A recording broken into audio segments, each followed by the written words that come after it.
Hey everybody, you join me in Indiana? It is Indiana, alright. I am finally on my way out to Colorado with my Triumph Speed Twin. As you may have guessed, I was a little bit delayed, but I'm on my way there now. And because it takes me a little bit of time to edit these videos, that means that by the time you see this, I'm already in Colorado enjoying these awesome roads on my Speed Twin.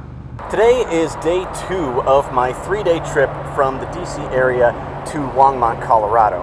And I thought I would occupy some of that time by making a video telling you about my towing setup and how it's fared for me so far. I'm using a Kendon single stand-up motorcycle trailer with their ride-up conversion, more on that in a minute, and pulling it with this 2003 Toyota Sequoia. Those of you who saw my previous video about this trip will know that that's not exactly the towing setup I had planned on using. What I'll do today is tell you about how I ended up with this specific Kendon trailer and this specific towing vehicle, and then tell you about how it's worked out for me so far on the trip. If you want to skip the background info and just hear about my on-road experience, here's your timestamp.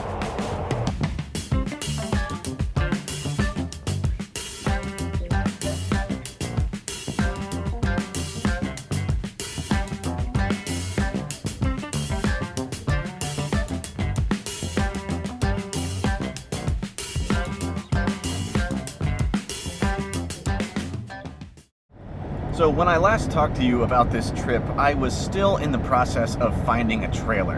And the exact trailer I wanted was a Kendon single stand-up motorcycle trailer. There were a couple reasons that I wanted this one.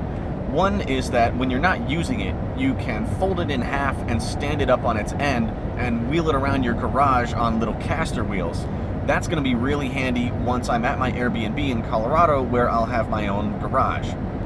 The other reason is that it's super lightweight. I want to say it's 300 or 350 pounds, which combined with the wet weight of my motorcycle makes for a total towing weight of about 800 pounds. That was ideal for me because at that time I still believed I was going to be making this trip in my daily driver, my Volkswagen Jetta. The other important thing in this buying process was that it had to be a used example. I didn't really have the money to spend on a brand new one. So when I was searching for this specific trailer, I found that the market for these things where I live is on fire. They get posted to Facebook or Craigslist, and within 24 hours, they're gone. And as my trip was getting closer and closer, I became more and more willing to just buy one, regardless of the price or the condition. So I ended up buying one off this guy in Stafford, Virginia. It's a 2009 that's in pretty okay shape. There's a couple little things wrong here and there. But it had good tires, which was important. I paid $1,800 for it, which I felt pretty okay about. Now, after I got home with this thing, I towed it home with my VW Jetta with a U-Haul hitch put on it, a Class 1 hitch. I started to get very concerned that this was not the right vehicle for the task. I know that the Jetta can pull the weight. I mean, it's only 800 pounds combined. That's roughly the equivalent of a fat family. But my real concern was the hitch geometry.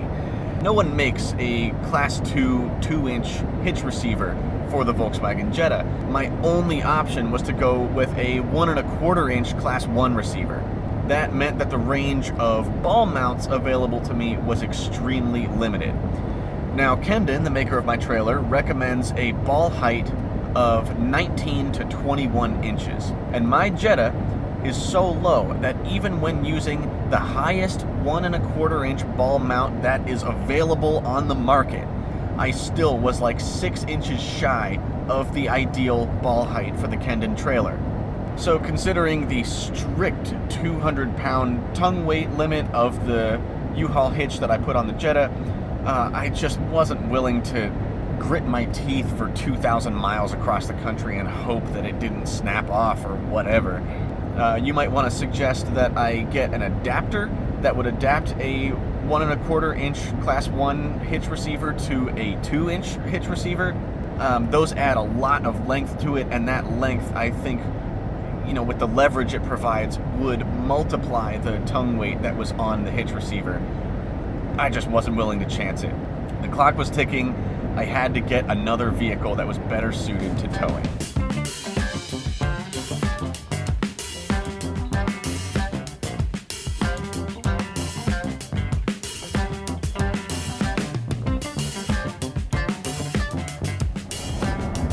So then the question was, what vehicle to get? Well, basically any car that's even a little bit bigger than my VW Jetta can accommodate a 2-inch hitch receiver of Class 2 or greater. But I decided that since I'm going to Colorado, you know, a pretty rugged part of the country, and traveling a long distance to get there, I would look for an SUV of a body-on-frame design, ideally with 4-wheel drive. Although I did also consider cargo vans and minivans for the space that they provide. I actually, back in high school and college, used to drive a hand-me-down Toyota Sienna, a 2000. That would have been the perfect vehicle for this job. I could get the right hitch for it, it could tow the trailer just fine, and then I would have room for all my crap and possibly even to camp in it. Now, I was also on a pretty limited budget here of about $4,000. The vehicle that I really wanted would have been a early 2000s Nissan Xterra with a manual transmission, of course, ideally in lifeguard yellow. The Xterra is kind of known as the best sleeper bargain in 4-wheel drive vehicles right now. I unfortunately couldn't find one when I was searching. I went and looked at a 03 Ford Explorer, and I was actually really close to pulling the trigger on that one. That was $2,200, and it was very well sorted out, very well looked after, certified grandpa owned. I didn't end up going with that one because I started reading forum posts with titles like High Mileage Explorer, and heard people say things like, oh yeah, my Explorer's great, I'm at 180,000 miles and I'm only on my 3rd transmission. So at that point, I was really just looking at Toyotas.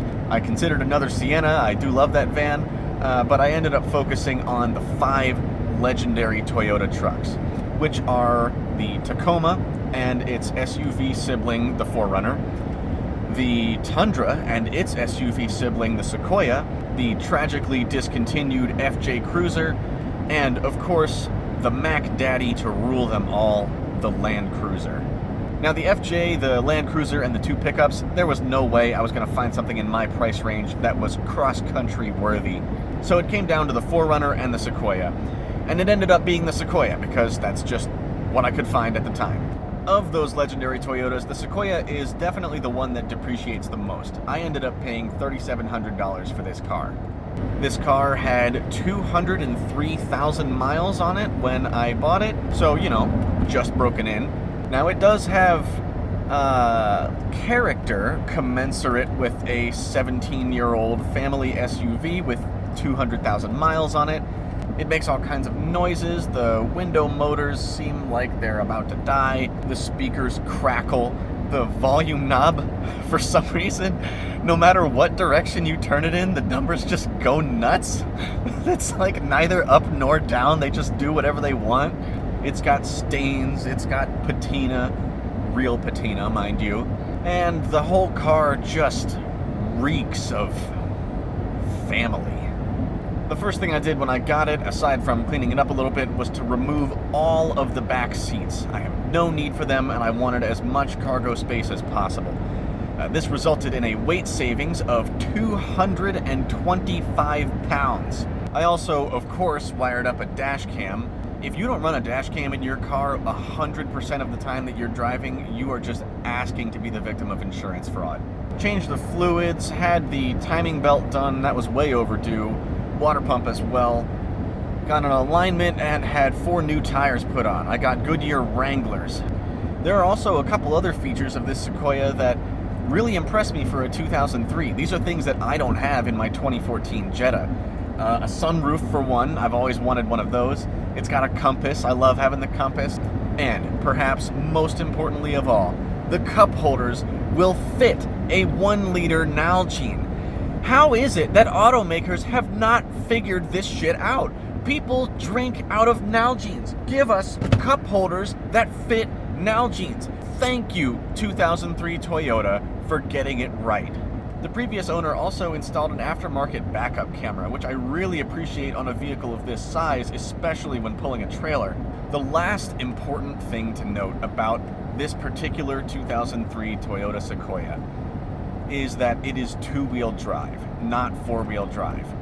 This is just the one that was available to me, and I don't really think I'll need 4-wheel drive, especially with the Wrangler tires that I just put on here. Now, there are some people, perhaps even some of you, who are very offended by the notion that I would buy a two-wheel drive SUV. There are people who seem to stake their entire identity and sense of self-worth on the fact that the car they drive has four-wheel drive, and that I would even consider purchasing this vehicle and driving it on a road is a personal attack against them. A comment that I hear a lot is, if you think you need an SUV but don't need four-wheel drive, then what you really need is a minivan. And there's some validity to that. I mean, I considered minivans during this purchasing process. But in my mind, rather than being a neutered version of a 4x4 SUV, a two-wheel drive Sequoia is really just a ruggedized, beefed-up version of a minivan. Now, would I have preferred to have four-wheel drive if I could get it? Yes. But I'm very pleased with this car so far, and I do not apologize for buying it. Now, I know what you're thinking. Doesn't buying a whole new vehicle to tow this trailer mean that having a U-Haul hitch installed on my Jetta was a complete waste of money? And the answer to that is actually yes, it was.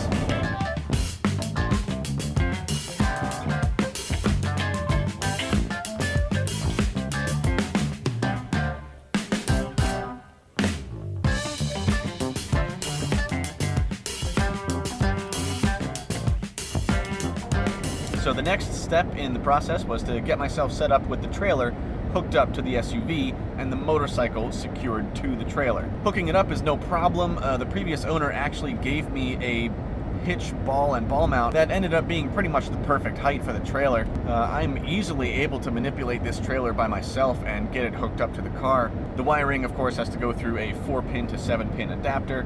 Now this is where I started to get into trouble. The standard Kendon single stand-up motorcycle trailer has a very narrow tail end and a very narrow ramp that leads up to it. This trailer is pretty low to the ground, but it's still a decent step up. So I tried powering my bike up the ramp, giving it a little bit of throttle and, letting the clutch out just enough to assist me getting it up there. The first time I did this, I found it to be extremely difficult, and even with my dad's help, we really struggled to safely get it up the ramp and onto the trailer. Maybe if I was 6'4", 250 pounds and worked out a lot, it would be fine. Maybe if I was traveling with a 300-pound dirt bike, it would be fine. And maybe if I got in 100 repetitions of loading my speed twin up, it would be fine. But all 100 of those would have been an opportunity for me to drop it. I did not have the time or the desire to go through that. Now, the footage you're seeing of us struggling with the ramp, that was shot on a Tuesday. I was supposed to leave town the Friday of that week. That was basically the moment I realized I wasn't going to be ready in time. I was completely exhausted and burned out from moving out of my house in DC the weekend before. I still had so much work left to do, and to realize that I was going to have to get in so much more careful practice loading and unloading the trailer before I'd be ready to take this trip on my own, it was just too much, and so I decided to delay. It ended up being a good thing that I did delay, because the day I was originally supposed to leave, I came down with strep. So I ended up pushing my Colorado check-in date from the 11th to the 23rd, and also decided that I was going to drive straight there rather than meandering around a few states for 10 days ahead of time. This gave me 3 extra weeks to recover and prepare. The most important thing I did during that time was I purchased from Kendon a retrofit kit that changes the standard single stand-up trailer into their single ride-up trailer. The difference is that rather than tapering to a somewhat narrow point and having a similarly narrow ramp, the ride-up version has a wide tail, the full width of the trailer, and a ramp that's the full width of the tail. This means that you can just ride the bike straight up and have your feet out to either side to support you. It took Kendon a lot longer than they had promised to ship this thing to me. I was actually a little worried that it wouldn't get here in time, but it did, and fortunately, installing it was pretty easy. You just remove the old tail section, remove the metal plate from that tail section, attach the metal plate to the new tail section, attach that back to the trailer, and you're good to go. I skipped a couple of steps that Kendon wanted me to take, such as drilling a hole to relocate the little rubber latch that holds the ramp folded when the trailer is in storage. I'm just going to use a bungee cord for that. It also includes some hardware to secure the 3 ramp sections while you're towing the trailer. I didn't bother installing those because I'm keeping the ramp sections inside the car for security. Now, as for that ramp itself, the way it works is pretty simple. You kind of lay in the middle section, then the 2 outside sections, and then there are 2 metal bars that you insert through tubes in each ramp section, one at the top and one at the bottom, that joins them together to form a single ramp that won't separate as you're riding up. Once I put that together, the first time riding my bike up was a piece of cake. It made a world of difference, and it was such a relief knowing that I was going to be able to do this trip by myself and not have to potentially ask for a stranger's help every single time I want to load and unload the bike. It's actually really nice. As you're riding up, the ramp kind of compresses along with the very tail end of the trailer to form a more flat surface as you go up. So once I had that whole setup figured out, I did a little bit of work to get the trailer roadworthy. I had to replace one of the rear tail lights. I accidentally got one that doesn't quite match, but I don't care. I changed out the grease inside the wheel bearings, which was disgusting, but Kendon says it needs to be done every 1,500 to 2,000 miles. And the other thing I did was I removed the spare tire from underneath. I've heard people say that that's prone to scraping on bumps and dips, so I'm just going to transport that inside my car. So at this point, I had my motorcycle trailer that I could easily load and unload, had my motorcycle secured to it. I had a freshly sorted out vehicle that could tow it with tons of cargo room, and at that point I was ready to go.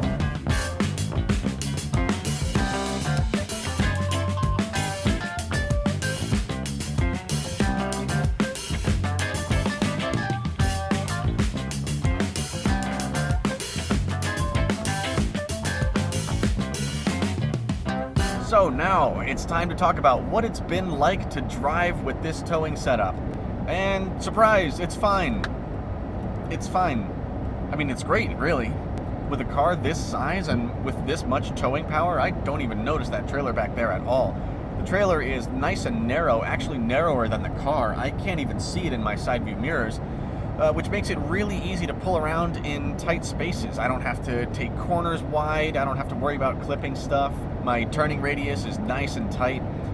The real challenge, of course, is reversing. As you may or may not know, the shorter the distance between the ball and the axle of the trailer, the more difficult it is to reverse. It's much, much more sensitive to changes in direction. I find that if I'm backing up and this thing is off by 1 or 2 degrees in either direction, within 10 feet, I'm jackknifing. So I really, really have to plan ahead when I go to like gas stations or wherever I stop for the night to make sure that I can always pull through and turn around. I did practice reversing a little bit and I got okay at it. I didn't film any of it because it was frankly embarrassing. But I can either reverse in a very slow, very wide turn, or I can reverse in a slightly narrower arc, but it takes me a couple points to get there. So I just avoid reversing at all costs. The only real trouble I ran into had to do with these ratchet straps that the previous owner of this trailer gave me. Now, the guy I bought this from was a bit of an idiot. There were a lot of red flags going up when I was buying this thing from him, and I ignored all of them because I was running out of time, and it's just so freaking hard to buy one of these Kendon trailers in my area. I'm actually gonna go into a lot more detail about all that stuff in another video, but for now, let's just say that when he handed me these ratchet straps and was like, oh yeah, these are the best ones there are, you're gonna love these, I should have known that that was complete bunk. So about 2 hours into the drive on my very first day, I pulled into a gas station in Harrisonburg, Virginia, and noticed that one of the straps had come off. It was just sort of hanging from the bike and not hooked onto the little loops on the side of the trailer. And I figured, okay, that must have been because, you know, you always want to leave a little bit of suspension travel in the motorcycle suspension, the front suspension, so that you don't damage the fork seals. And it was enough that when hitting some bumps, the bike, you know, would sag down a bit, relieve the tension on the ratchet strap, and the hook would come off. So I hooked it back up, tied it down, and said, all right, I'll just keep an eye on it in the rearview mirror, and whenever I notice it start to sway from side to side over bumps, then I'll know to pull over and check on it. terrible idea.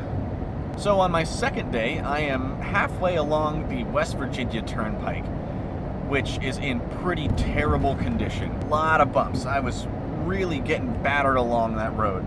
Now I can see the handlebars through my rearview mirror, but only just, so I'm constantly looking back there to make sure that the bike is okay. I don't think I've gone more than 60 seconds on this trip without looking back at the bike.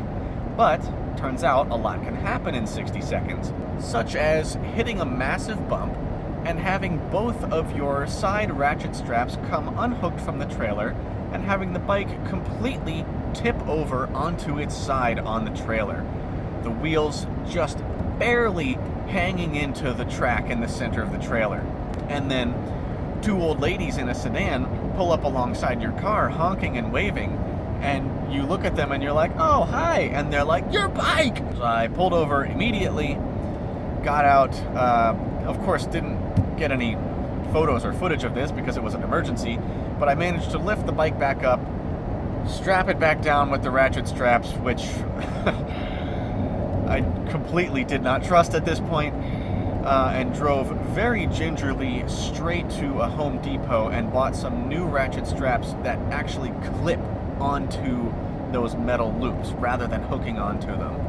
Cinched those down nice and tight, about as tight as I was willing to without, compressing that front suspension too much.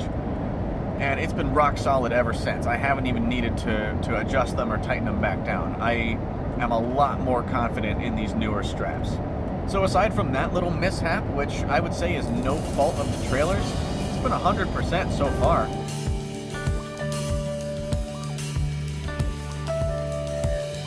So I think that just about covers it.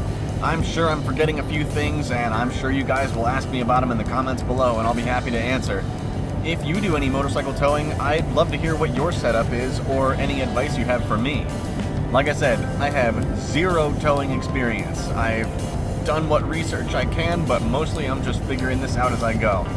If you're a first-time viewer of this channel, most of my videos are about actually riding my motorcycle. So if that's the kind of content you want to see, especially once I get to explore those mountain roads in Colorado, then be sure to subscribe. Well anyways, thank you very much for listening to me ramble. I hope you got something out of this video. The next time I see you will be in the Rocky Mountains, and I can't wait. Stay safe, thanks for watching.